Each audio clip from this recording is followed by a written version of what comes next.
Welcome to Public Space, a community dedicated to supporting individuals who have experienced religious trauma or find themselves in between and are looking for self-God as well as community. We exist beyond the four walls of colonized religion.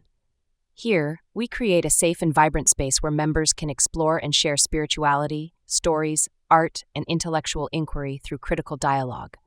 Join us as we embark on a journey of healing, self-discovery, and creative expression.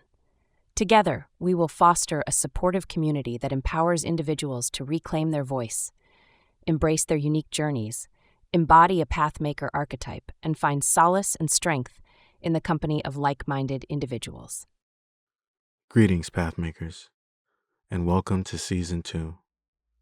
The trail is different, and what we're packing and what we're sharing this season is different as well.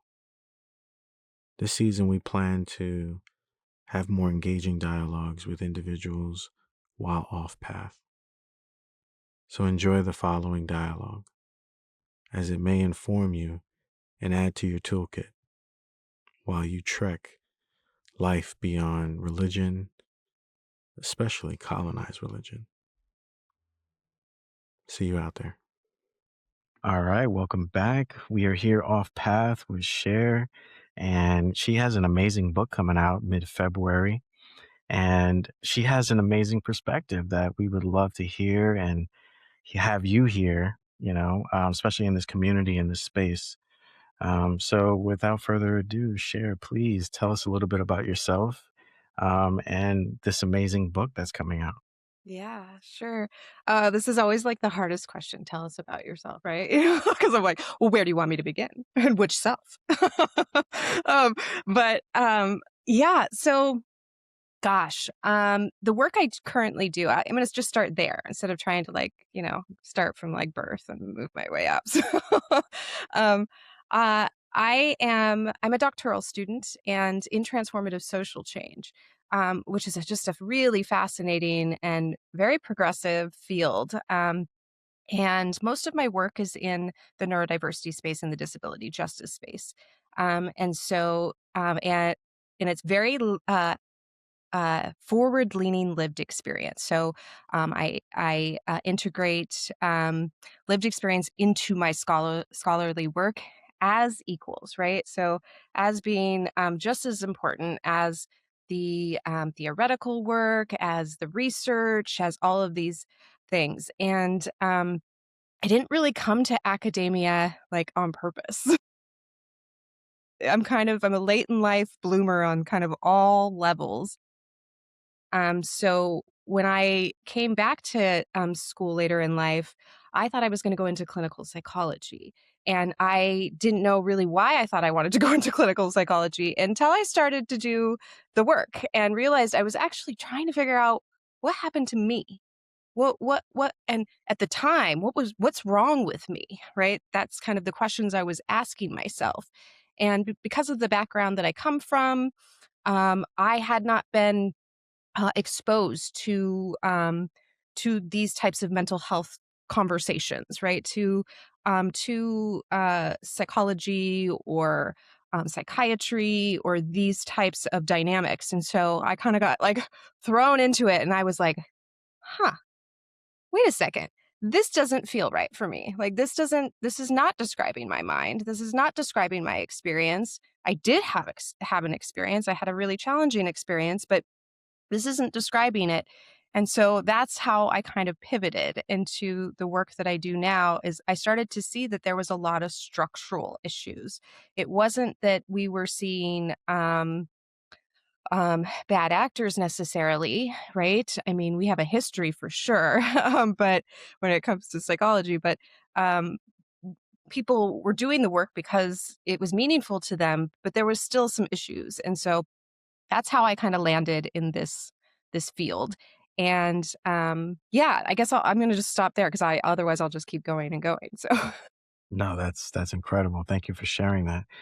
So it sounds like, and correct me if I'm wrong, this amazing book and way of thinking has developed from life experiences that were Mhm. completely out of your control. And that's interesting, right? Because when individuals say, we know what's wrong with you. You know, it seems like the way you're framing this pushes back against that. Says, how can you know what I'm dealing with when you theoretically don't even know yourself? How are Mhm. you passing these claims of understanding? It's just weird. Well, and that's, I think, kind of a fundamental flaw of psychology and again, structural, never pointing fingers on individuals when I speak of these things, but, is that we have this misconception that we can interpret other people's inner worlds. And, a lot of times, right, like and we learn these things in all different spaces. We learn it in sociology, we learn it in psychology, we learn it in, different, religious studies and all of these things that biases are a normal part of all human cognition. But then if you think about that, then you're going, "Wait a second. How is a psychologist, how is a psychiatrist able to pinpoint my internal reality into a constellation of behaviors this which then turns into a diagnosis?" Maybe we'll get into that, but we don't need to get into this history of diagnosis and why they exist, but, um and so those were the questions I was just questioning. I was learning, but I was questioning so much what I was learning that it just, like, things weren't adding up. Yeah. Yeah, we can empathize. Spiritual awakenings happen that way as well, right? Mm, Especially for myself, religious trauma clashing with my life experience, causing me to question. And mhm. when you don't receive those answers, you go seeking answers elsewhere, where people normally don't look. And then along the way, you kind of develop in a unique way, right? Like it's like Mhm. the path you're taking is helping to develop you, Yeah. so not everybody is the same, like there's no way, so yeah, that's interesting. Now, this book you're coming out with mid-February, can you explain how you came about even framing this? Because Yeah. we had the privilege of editing and helping you come out with this book, the latest version, because you have a ebook already Yeah. available. But this the mindset you have to kind of have to read and navigate this book is pretty unique. So Yeah. could you elaborate, please? Yeah, yeah. So first I wanna say, there was a period of time before I started writing this book in my life that was a constellation of confusion, of, if we wanna use pop culture term, trauma, um, misfit, I mean, all the things that you could possibly think of, I was experiencing, and I didn't really understand why I was experiencing them. All the things that, happen, for people who are kind of lost in their sense of identity, addiction, trauma, abuse, all of these things just kinda started piling on to me. And, something happened. I don't know, like, we could call it a spiritual awakening, we could call it all kinds of things. I can't like, I look back in the kinda temporal space of that time, and I go, "Maybe it was that. Maybe it was that." But something clicked. Something clicked in me, and, some people call it post-traumatic growth, some people call it positive disintegration. But something clicked in me and, my mind shifted quite a bit into a different kind of trajectory of looking at the world. And I talk, sometimes I'll cross, like, clinical language with kind of more metaphorical language, and so that can kinda sound confusing, but it's just because I've entered all of those spaces, and so sometimes the correct terminology makes sense in a clinical world because I don't throw the baby out with the bathwater, right? Like, there is some things, and so I preface that because I think about the term asynchronous development, and I'm autistic. I'm gifted, I'm ADHD, I consider myself a system. I have a constellation of an identity, that, is unique to me, and, that asynchronous part of the autistic experience, of the neurodivergent experience is really I mean, I would say it's probably universal, that we, have these kind of we can call them spiritual, we can call them mind awakenings, whatever we want to call them, but something shifts in us and we get a capacity or an ability or a new set of tools that we didn't have in a previous developmental part of our life. And so the developmental path for a neurodivergent human is quite unique, right? In that it's like we don't follow Erickson's little, step by step linear trajectory. We loop and we wind. And I talk a lot about that in my book about, kind of reframing that type of language that we aren't regressing, right? This isn't regression. It's maybe it's a remembering. It's like looking at something through a new lens and seeing it a little bit differently because we have more experience in life. We have more knowledge now. We have a different perspective, a different lens to look through. And so like I'll say, I have an autism diagnosis. I don't really identify with diagnosis or disorder and disability or things of these kinds of like structural administrative terms because they just don't align with my how I feel myself in the world. Um, but I am an autistic person, and so I can see that. I can see now when I'm looking through that correct lens, that correct understanding of how my mind operates. I can see those parts of my life differently, right? Not maybe not better or worse, just differently, which is in and of itself is like a healing maneuver, you know? Yeah. Yeah. We love that. We love how you frame that. It reminds me too of theopoetics, and how it gives that leeway, that freedom to just see it from a unique perspective, not from doctrine, not from uh, religious absolutisms, but to say we want to reimagine and to Mhm. playing off of what you said, remembering is very powerful. Remembering. Um, so yeah, that's a good way to kind of prep somebody to read this book because the way you frame this, if you went to public school and then you read this, you'd be like, "What's going on?" Yeah. Like I've never heard of this. Yeah. This has never come up in like my standard basic citizen training or human growth. Yeah. So yeah, go ahead, please. Yeah, well, we can talk about that because I didn't really answer your question because I tend to do that. Um, but, um, but so yeah, why did I write it this way? Why did it come out of me this way? Where did I get this language? Where did I get these ideas? I'm kind of an autodidact. I love to learn, right? And so kind of after this healing process began, before I went back to school, before all these things, I just started to read a lot. And I was like, my mind was just opening in so many different directions. I had no idea that some of these theories and ideas and spiritual uh, uh, modalities and philosophies like existed in the world. And I didn't come from a religious background. My parents are kind of funny people. My mom was she's kind of 70s hippy dippy and my dad is very, very conservative. So I grew up in a house that already was balancing, paradox, right? Constantly. That's what we were doing in our home. A very loving, very kind, very compassionate home, but still difference, lot of difference. And in me, I have an older and younger sister. I'm the middle child, which you guys can all go down that path if you want, because it'll make a lot of sense. But my younger sister, we're all about 3 years apart. We were very different from each other. Our personalities, our temperaments, our needs, all of these things were different. I look at my mom now. My mom passed away in this last March, but I look back now in this kind of my own spiral, which I talk a lot about in the book.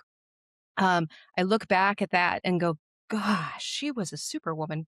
Like, I mean, there were moments where me and my mom, that's what moms and daughters do. But I can look back now and just go, "Wow, she was holding three very different, very unique, very needy young girls without language, or we didn't have any of the language of autism, right? All three of us are autistic, so very differently autistic. And she didn't have any of that language. She didn't have the tools. She didn't have resources. She didn't have support structures to do this, to raise three very different girls.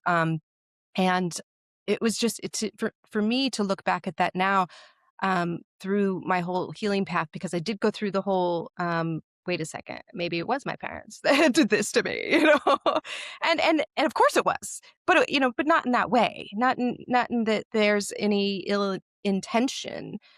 Being a parent myself, I can have two neurodivergent adult children. I can recognize that too, going, wow, like we are doing the best we can with the tools that we are provided in life. And I think I just went off topic again. So, No, no, no, not at all. It's completely relevant. You're right, because Where it's a were we? spiral, Yeah. right? We're spiraling. This is amazing. And to continue spiraling, um, you want to talk about a little bit about the symbols and the Mhm. images you have in your book. Yeah. That's pretty cool. Yeah, so, I like to say, for those who and I hope you guys read my book, because yes, you are going to be confused, but that is part of the journey. It's kind of a you can open my book really, I mean, Aaron, you'll say it, right? You can open my book in the middle and kind of read a chapter and be like, "Huh." It's going to make you think about you. That is the goal. My book is not a psychology book. I'm not telling you who you are. I'm not we're not patterning a diagnosis in this book in any way whatsoever. I don't know, maybe it was like a gift that was given to me. Sometimes I think a curse, but I have an ability to map very intricate details of my own interiority. And yeah, that can be fun sometimes and it can be a challenge sometimes. But we also learn about grounding that in the book. Um but uh but because of that, uh and I was able to kind of go through that process and not attach myself to something else. I think that that's really the key thing. That's how these metaphors kind of emerged for me. They emerged from my real lived experience at the time of doing the work and writing the book. I was gardening. I was learning how to do. I use the garden metaphor in my book so much. But I was actually doing that work. I had my hands in the dirt. I was sowing seeds. I was actually doing the labor of gardening and contemplating and reflecting and introspecting on my own life and how those uh those processes of a real living ecosystem mirrored my own. And it was like I couldn't unsee it, and I was like, goodness. And then, so here's the part that I wanted to talk about before that I forgot. Like, um, the way that I came to understand these things, it was like lived experience first, often, sometimes theory first, um, but often lived experience first, theory second. So I'm doing this work and I'm feeling these metaphors. I'm journaling. I'm a big fan of journaling, and you'll see that in the book too. um, uh, it opens spaces to different places that you wouldn't think to go. And so in that process, that's where the term cognitive ecology came from, right? I was like, wait a second, okay, ecosystem of mind ecosystem. And then I'm like, well, autism, cognition, like I'm learning about my cognition as I'm writing about my cognition. And that's how it came to be. So it turns out cognitive ecology is an actual, like, real theoretical framework. And it's beautiful. A lot of how the book uh, aligns with this kind of multi-dimensional ecological view of human systems, right? And so, but it was very spiritual in a way. It just kind of happened at the same time. And I was like, wait a second, this is this, and this is this. Like this theory aligns. It makes sense. And so, and it was the first one really that did make a lot of sense for me. And I love theory, I love developmental theory. Like, I love it. Like it's fascinating to me. I read Ken Wilber, and I read like everything, all of it. Like it was like getting redundant, but I was like, there was something about his work, which is when I think about Ken Wilber's work, I think about he was mapping his own mind, right? That's his version of looking at the world through this multidimensional lens, and it's beautiful. And when I was reading it, I was just going, "Oh yeah, I get, yeah, that makes, ooh, yeah, oh, I see that." And so that's kind of how I don't come at theory as like a traditional philosopher who's wanting to like debate and like, no, it's this way, or no, it's this way. Or a lot of people in the integral world I found like to diagnose each other. What level are you at? What stage are you at? What state are you in? All of these different things. And I was like, I don't really want to do that to people. Like, I don't. Like, that's just not my thing. And so, but I did find so much value in that. Oh, and like his Ken Wilber says, "You don't throw the baby out with the bathwater." I don't throw Ken out with the bathwater either. Like there's so much there that is just it's in me. It's integrated into how I do this work, how I'm in relationship with other people. And so yeah, I again, another tangent. Where are we in the spiral? I think we're at the point of which you're telling us how you continuously evolve from this work. And could you explain how it's continuously helping you evolve? Yeah, it's fun because no, I don't know if many people say that about human development, that it's fun. But I make it fun. And that's like another really cool part of the book is like you get to see how I did it, but you don't have to do it my way at all. You could be like, "Heh, yeah, no." Like that's weird, Cher. Like, no, we're not doing that. But it might spark something else. You might see her garden metaphor is really cool, but I think of it more of like a operating system. And I have people in my community who we'll talk about that. Don't let me forget about that. The community, how that is such a big part of my work.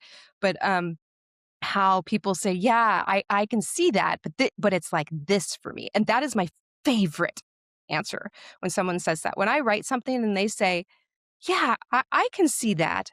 And it's more like this for me because that means it sparked something. It means they saw enough of themselves there that they were able to pull the thread further and find something that really aligned.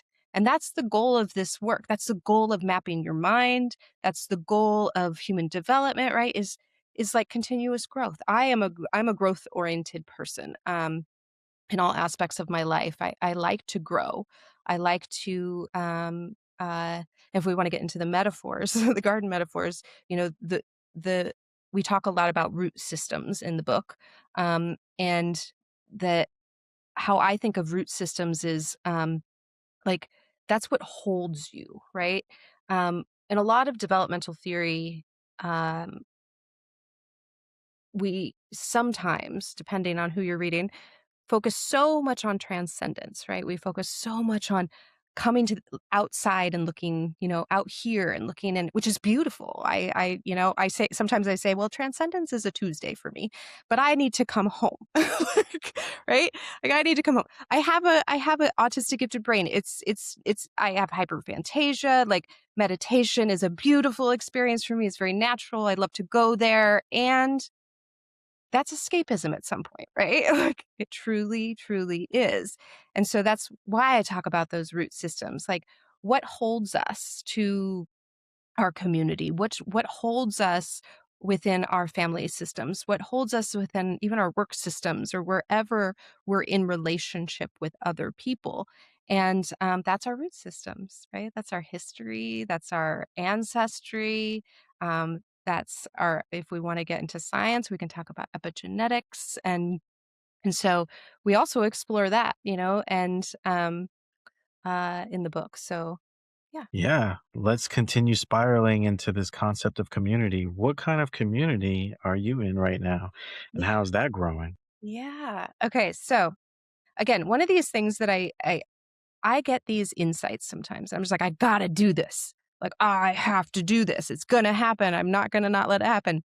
So when I got my autism diagnosis, I go, oh shoot, this is gonna be weird. Like it just was like, this is a big change in life, right? Like I'd already done enough research on autism to go, okay, this is a different cognitive architecture. I've been operating in the wrong cognitive, like I thought I was, like, and okay, so that makes sense, right? And then the grief, that's where the big moment hit. I was like, oh yeah, I need people. I need support. I need help. This is, and then I started to notice, oh wait, I'm not the only one going through this. So like there's a lot of people. And that's where community began. I also am in addiction recovery, and so I learned a lot about community development, a lot about community building through the lived experience community building work I did for that. And so I said, okay, then let's do this. And I grabbed a few randos, uh, just literally some of the people who are the beginning of this community were people I had just interacted with on the internet enough to have enough trust to say, "Hey, do you want to do some Zoom meetings together and talk about this stuff?" And that's how the community began. It was so easy. People think, in community building is difficult, right? That it's relationships. I mean, you are building relationships between people, and that is hard, difficult work. But it is really simple. It's like in AA, they said it only takes two to make a meeting. Exactly. We are in community right now, right? We are having a conversation. We are in relationship. We are holding space for one another. And so that's how it began, was like, how can I hold space for another human or two or three or four or 10, and can they hold space for me at the same time? And so that's how the Compassion Collective began, and was just us showing up for one another. And that's what it still is. Honestly, it's just us showing up for one another. But in that showing up for one another, I didn't have to do this work alone. When I ran into those spirals where I was like, I probably shouldn't go deeper here. Like, this is not a spiral you do alone, right? Like, this is a spiral that you ask questions where you say, did I run into a roadblock here? Like, what's going on, friends? And you got to get that feedback. You got to, and one thing about psychology that I love and still am challenged with, I really find the therapeutic relationship valuable on so many levels. I've had a therapist for 6 years, so I'm doing this work with lot of support. I'm not doing it alone. Um, and there's something in that power dynamic, no matter which way, even if your therapist is very aware of the power that they hold, that is not the same as a peer relationship, peer therapeutic relationship even. The power dynamic has been equalized in a peer relationship.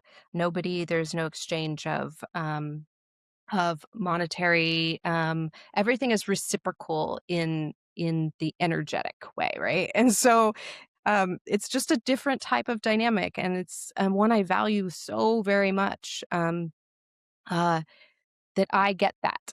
That's like beyond that. I'm like, wow, like people show up for me on a Zoom meeting a couple times every week, and I just have to open it, and then they're just there. Like, that's what we created. And so I am going to do a community, a book on community building, and it will be probably very practical and not so spirally, um, but um, but I especially with what's going on in the world right now, if you don't have community, and I know it's scary, like it's scary to like open yourself up to people, to new people, to different people. But there's tools to do that too, to create psychologically safe environments, to do that work. But uh, just just grab a person and say, join a Zoom meeting with me. Just try it. Yeah, that's interesting. You made me think of my dissertation work. Um, the challenge was to create a multi faith online community. And like you did, we grabbed whoever was next to us and said, let's try this, and everyone's journey looks different, but it is a beautiful way and it is theoretically simple, right? From a meta spiritual perspective, like in Christianity in the Bible, right? It's a very easy passage that says, where there's two or more are gathered, God is there. That church or community idea is being reflected, through that passage. And you're right, it takes at least two, and you're right, because we could see this even in biology, right? Yeah. Cells, and the couples and the relationships. It's everywhere. We see Yeah. it in the animal kingdom. Mhm. We see it. So I love the book, how it frames this ecology. And now my question to you, if you could shed some light on, is this concept of human structures or human systems. Excuse me, that's the term you used. Could you explain or elaborate a little bit more on the human Yeah. systems and what they are? Yeah. Yeah. Um, so when I think about a human and I think about um, our experiences in the world, and this is through my own lived experience lens, right? So um, I think about how instead of like pinpointing a diagnosis, right, we're pinpointing a a moment in time that could have, right, potentially had a massive imprint on our experience of the world, how we show up, who we trust, who we don't trust, all of these different things. That's part of our system. It's part of how we organize meaning. It's part of how we um, make decisions. How what regulates our nervous system. What um, uh, constrains our nervous system. And again, don't I'm careful about this one because in the clinical world, system-oriented dynamics are framed much differently than the way that I frame a system. And so I just want to be clear about that now that we are steering clear of the clinical world when it comes to system dynamics, like the human mind system dynamic. And I did that intentionally. Uh, was decolonizing my mental health, um, and depathologizing my mental health. The more work I did in structural systemic dynamics, institutional dynamics, and recognized the um, the depth of harm that even though those systems want to help have done in our cultures, our communities, and for individuals, made me go, I don't want to go down that path. That looks like it's going to be a slippery slope. And so I really love parts work. I did a lot of integrating the different uh,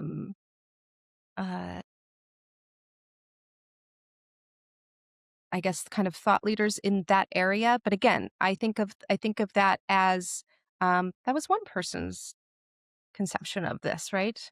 And it's interesting and it's workable and doesn't quite work for me, right? And so I want to, right? It doesn't quite work for me, so I'm going to make up my own. But that's the goal of the book is like maybe you are a system, maybe you're not. It's not it's not a pathology to think of yourself as having multiple different parts. Sometimes it's good for us to look at specific, um, interesting areas of our lives um, from a more meta cognitive perspective, right? So I am me looking at me, going, what does that mean? Why did that happen that way? How did that occur? And the more I did that, I realized, gosh, there's a lot of me's. There's a lot in here. And they're wonderful. And I love them. And that's a big part of my systems work is that compassionate piece. I learned very early on in all of this work that I've done that I couldn't do it if I wasn't considerate to the human that is here, right? That is on this earth, that is interacting with its environment. Um, which kind of feels a little like right, just like I'm disconnecting, but from self. But I didn't. I didn't really get the choice, right? Like things in life happened and which disconnected me from self. So the work, the system work, some people call it integration work. Um, uh, I think it's lifelong work. I like it a lot. So I don't feel like I need to solve anything necessarily. I just need to be in relationship. And so yeah, that's kind of how I look at systems. I don't look at it as a pathology. I look at it as a tool, and a tool that we were adapted for. That's interesting. Yeah. The way you describe it makes me think of depth psychology, Jungian psychology, and archetypes, archetypical psychology, and the many selves, and how he even describes, not saying that that's the way, but he gives a great, my personal opinion, gives a great definition of what's happening to the psyche, the human mind, constantly. And it's this fracturing, like you kind of mentioned, like, and it's a splitting, and we see this with cells, they're splitting. And so the splitting is not necessarily bad, but, along with the way you're framing this, it also allows us to see it like it's not good or bad. It's just, this is the path. Yeah. This is inevitable, right? Yeah. Can we manage the splitting? Can we manage the fracturings of cells? And so, yeah, I hear you so loud and clear. But And yeah, you're maybe right. God, please, please, please. oh, no, and I mean, I'm a big word person, so I hear the word manage, and I'm like, "No, I'm not managing jack shit here." I don't know which part came out to tell you that, but one of them did. And, but yeah, it's more of like when I think about so I was a restaurant manager for a very long time, big part of my life, that I was in the hospital I loved the hospitality, lots of people, right? Like, I managed personalities, like, all different kinds, um, but we didn't think about it that way in my at least in the ones in the spaces that I was supporting. We were a team, right? Like, each person has a role, each role has a purpose. Sometimes people in certain roles get overextended and need breaks, right? Like, it's like that is how I think of and so I'm way off in left field with management too, right? Like, I don't manage like most horrible people manage, because I trust. There's a lot of trust that I put into my team, and that's kinda like, I don't really like the word team either, but I can't think of a better one right now, so but that's kind of how I think of my system. It's like, there's not one that's better than the other. There is a manager in my system that kinda makes sure things happen when they're supposed to happen and keeps things organized, and, um, but overall, we're not we are we're a system, right? Like, there's every it doesn't work. It doesn't work and move in the world if we're ignoring a part of our system, um, it in favor um, of whatever it might be, right? And we do that constantly. That's normal. That's a normal part of human life that we're, prioritizing and making those choices on what's good for us. But um, I really got super deep into the system work, and I'm still. Sometimes I'm deep, and sometimes I'm a little more out here about it. But I learned a lot. I learned a lot about the architecture, that's the best way I can put it, the architecture of the mind by having my own internal community, right? And, and, I was able to practice those things too, because I was trusting those different parts of me to be able to hold that dynamic, right? Whether it was like presence, like what does presence really mean? And then I, like really felt into that embodied mechanism. And I think that that's a big part that we are missing in the world right now is I think we're all systems personally. It's just my opinion, but I think some of us are just more aware that we are operating in that way. And those who are unaware, and right, we got a big part of our world right now that is very unaware of how they show up and how they operate in the world. Uh, those are folks that are um, they don't it's not a community inside of them, right? There is conflict. There is um decisions being made unconsciously, about how we are showing up with one another. And it makes me sad talking about that part. So, like, because I'm on social media a lot, and I watch some of these dynamics, and I'm, gosh, oh, like, why are we doing this to one another? It's like, yeah, we'll stop there. It makes me sad. Yeah, no, we hear you. Um, as above, so below, as within, so without. You know, I love what you said though about people that don't have community inside. It's demonstrating outside as violence and hatred and separation. That's a brilliant connection because we don't talk about that enough, right? Like a lot of the individuals that we are saying is the problem with the world, they just have internal, war, no unity, no community, like you're saying. I love how you use that. That's brilliant. And honestly, I never even thought about it like that. But once you said it, it just makes sense. You're right. Like we got to find this peace, in ourself so that we can identify it Gosh. outwardly. That is why I started this work. You just nailed it, right? I needed to find peace in myself. I needed to understand, why was my inside warring the way that it was? Why did I not understand all of the like, what was going on? And this was not. It's interesting sometimes, because this was not like something I was like, hey, I'm going to become a doctor, right? Like, that's not what happened. I am going to be a doctor soon, and I'm definitely taking that title. But when it happens, because this is hard work. It's some of the hardest work I've ever done in my life. Scholarly writing. Oh my God, that's not how I write. Oh, but anyways, I digress.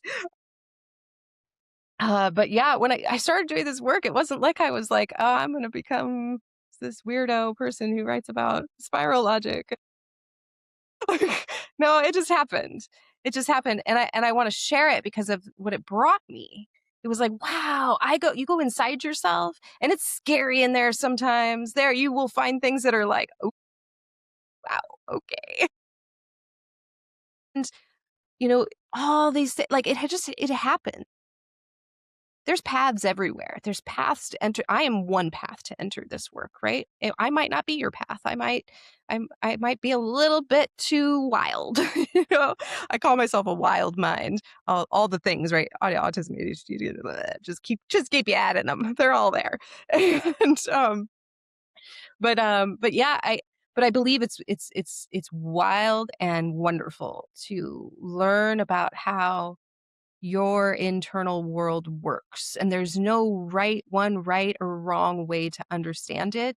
And this is a different path, right? Psychology is great there, and I love Jungian psychology. I will tell anybody to go down that path. Depth psychology is probably a good holding. If you got a little depth psychology background, you'll get some of what I'm doing there. um uh but uh but yeah, I just don't think there's any one wrong way. And that might be the biggest difference about my work, is I was never coming at this from a top-down perspective.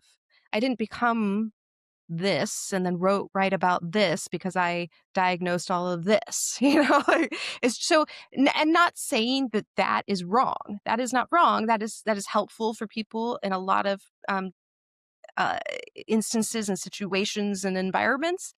It just wasn't for me.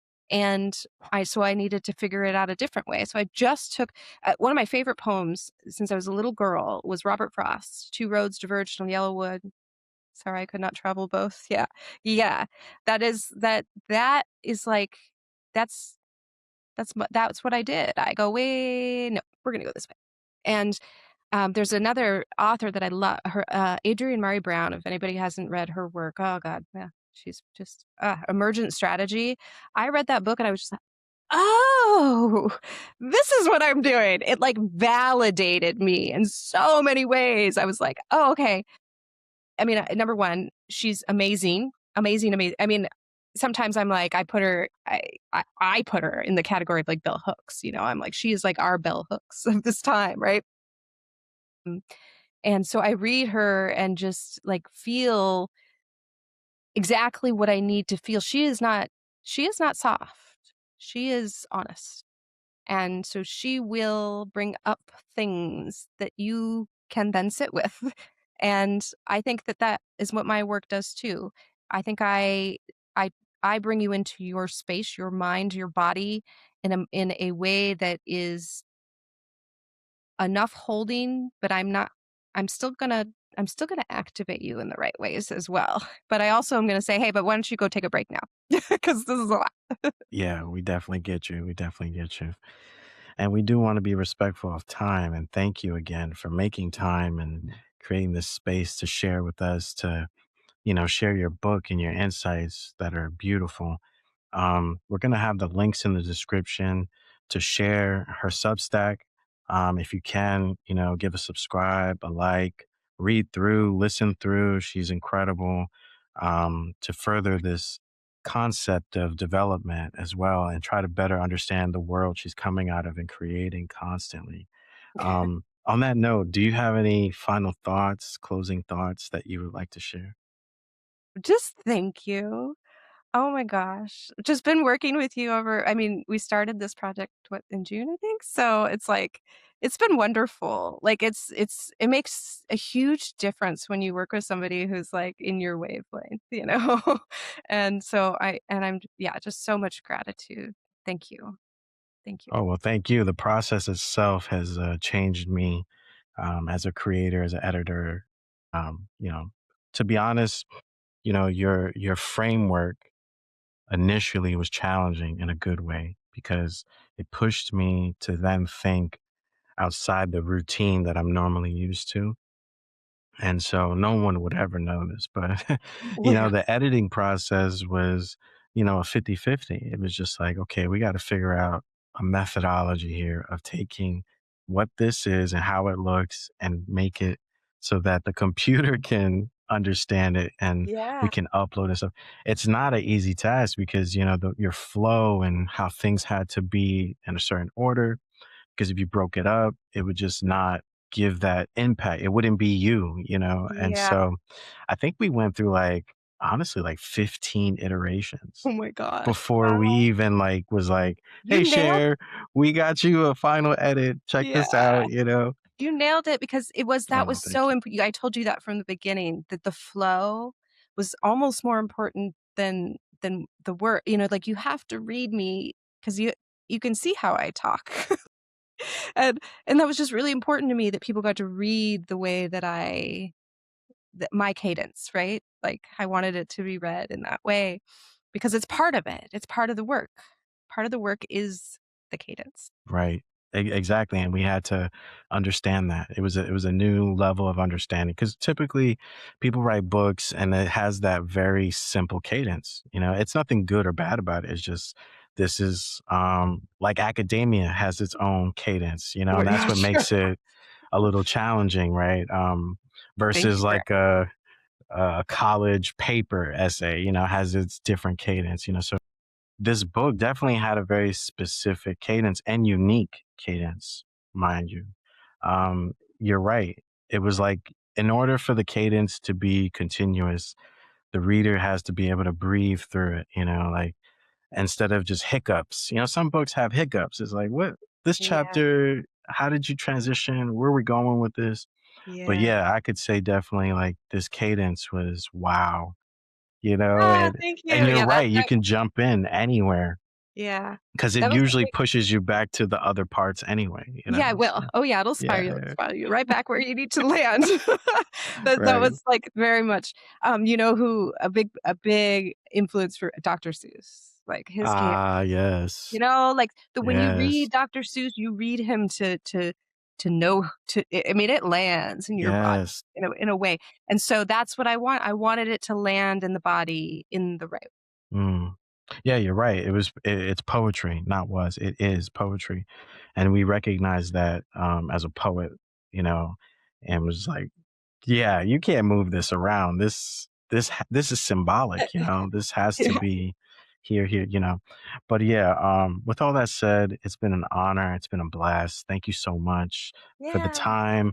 Hopefully you can come back maybe after your book has published and you're starting to think about that community book. We can have you back. It would be awesome to talk about community. Yeah, Um, that would be fun. yeah, I'll come back because anytime to have a conversation. oh, thank you. That's awesome. That's awesome. Well, on that note, we'll close out, Okay. and just like to say, it's really important the work that Cher is doing. So please take time, read her work, listen to her voice of advocacy, if you can, because right now a lot of artists and creators are under attack digitally, and we're being kind of pushed off platforms. So, before we have to disappear off the mainstreams, please get a glimpse of, these gems that we are trying to protect. And we are partnering and networking as artists and creators with shared minds and likenesses for the people, So please, this is not about capitalism and making a bunch of money. This is about sharing information and expanding our minds and growing. Oh, so on that note, we'll see you next time for Public Space. Thank you. Thinking about starting a podcast but don't know where to begin? Do you want to improve the quality of your podcast? Struggling with podcast editing and post production? Want to enhance your podcast's storytelling? Ready to take your podcast to the next level? Discover how Lost Raven Studios podcast consulting can walk with you. Visit our website and schedule a free consultation.